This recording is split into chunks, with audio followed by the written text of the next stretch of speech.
बिस्मिल्लाहिर्रहमानिर्रहीम। अस्सलाम वालेकुम। खाना पकाना इजी वे में खुश आमदीद।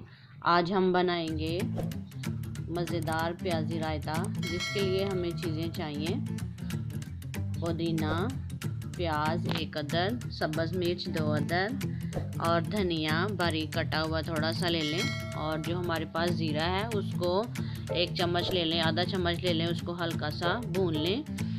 उसके बाद हमने सारी चीज़ें जो हैं वो हमने ब्लेंड कर ली हैं। जैसा कि ये हमारे पास था धनिया, पुदीना, नमक, ज़ीरा और प्याज, इनको हमने बारीक काट लिए। अब ये 1.5 कप हमारे पास दही है, इसको हमने एक बाउल में डाल लिया है। उसमें हमने ये पुदीना और धनिया जो कोट के रखा था वो डाल दिया है, प्याज बारीक कटी हुई वो डाल दी है। अब हम इन सब चीज़ों को अच्छी तरह से मैश करेंगे।